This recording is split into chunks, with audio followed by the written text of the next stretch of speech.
22.2 Exercise prescriptions. Before a client can be prescribed an exercise plan, they will have to complete a medical screening form, which will ask them if they have any heart conditions, osteoporosis if they're taking any medication, and anything else like that. And then there will be a GP referral where the GP will evaluate what their answers were on the medical screening, and then they will prescribe them an appropriate exercise plan. Depending on what population the client falls into, they will be prescribed some exercise to do, which will have a specific purpose, which will benefit them. These exercises are often prescribed to the client by a fitness or rehabilitation professional or a GP. The NHS prescribe exercise plans to people who have medical conditions or illnesses that can be helped by doing exercise. So, for example, if someone has arthritis, then they might be given a plan that involves a lot of swimming, as it's an exercise that doesn't put any weight or pressure on the joints or bones. Also, the exercise will be specific to the age of the client, and it will follow the recommendations for their age group. For example, it is recommended that adults aged 19 to 64 do 150 minutes of light exercise per week, but it doesn't have to be continuous, and they can do the exercise in 10-minute sections throughout the week. Or they could do a 75 minutes of vigorous activity throughout the week, or a mixture of moderate and vigorous activity. It is also recommended that adults do some strengthening exercises, such as weight exercises, yoga, or carrying heavy shopping. It is recommended by professionals that they have to do this 2 times per week. They could also try to reduce the amount of time that they are sitting down, and this means that they won't be as stationary for very often, and they'll be moving their joints and helping to maintain their movement. However, before they will begin the exercise, they will need to fill out a medical screening questionnaire, and this is so that the instructor can be aware of any medical problems that the client might have. If they have any medical conditions or anything else that might cause concern, then it will require a GP referral, so the client can get some clearance or any advice from their GP on whether or not they should be doing that exercise.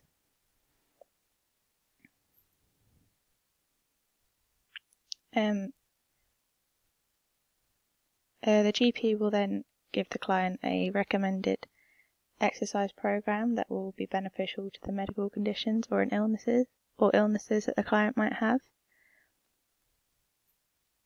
They will provide the clients with an exercise program as an alternative to giving them medication, as it is a lot cheaper for the NHS, and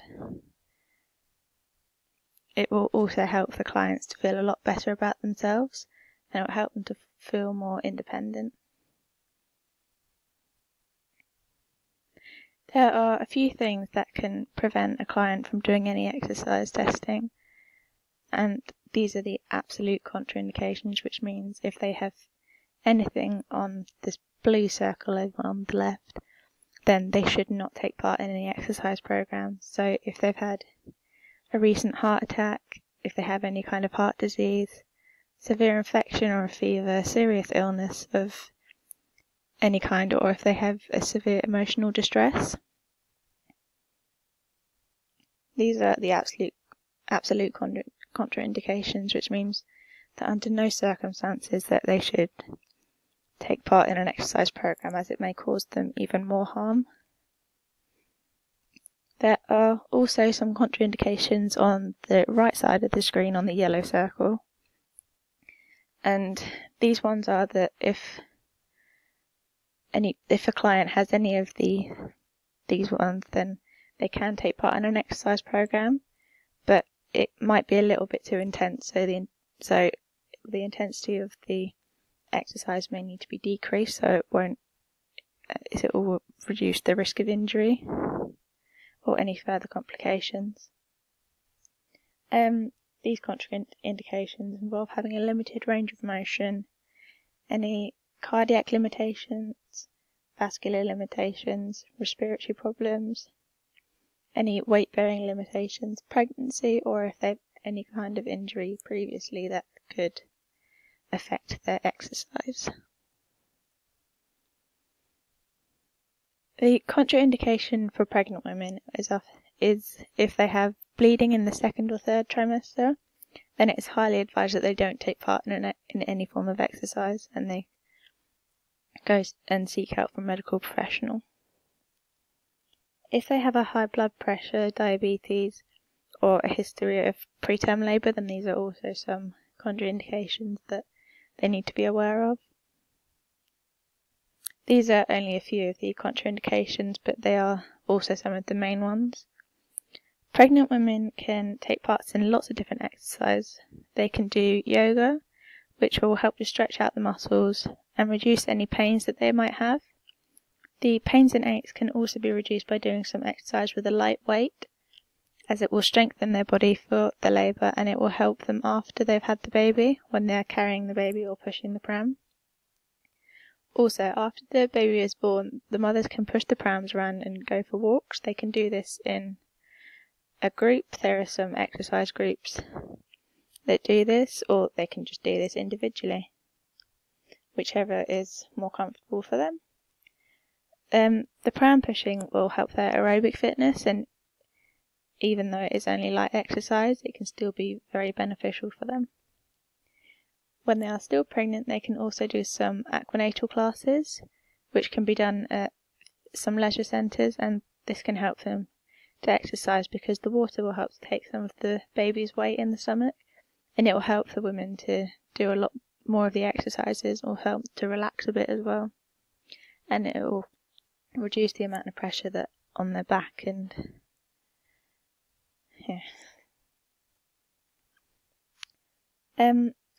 older adults should avoid doing exercise that is at a high intensity, and they should also avoid doing any isometric contractions, and this is because this is linked to if they have hypertension, because these exercises can put a lot of strain on the heart, and it will also have to work a lot harder if the arms are raised above the heart. This will increase the amount of blood flow, and then this will also increase their blood pressure as well. Also, if a client has heart disease and they start to experience chest pains whilst doing any exercise, then 999 should be called so that all precautions can be taken to prevent anything more serious from happening. Older adults can do lots of walking. They can maybe join a group or walk a trail depending on their ability. Or they could just go to the gym and just walk on a treadmill at a slight incline. They could also do some swimming, which would be quite good for people with osteoporosis and arthritis, as this is a form of exercise that doesn't put any weight on your bones and joints. However, some people might have a bit of discomfort while swimming, depending on what type of stroke they are doing and how severe their arthritis is. When the clients first start doing their sessions, they should be about 30 minutes long, and then the length of the sessions can be increased as time goes on and the client's body starts to get more used to doing the exercise and become a lot stronger. And they should be doing these exercises 3 times per week. For people with disabilities, the contraindications could be if they have a high blood pressure, they're a diabetic, they have a fever or an illness. And these are just a few of the contraindications, which means that you shouldn't take part in the exercise, or you should seek some medical advice beforehand with your GP. For someone who is confined to a wheelchair, they could do some upper body exercises to strengthen their arms and back, and this could help to improve their posture.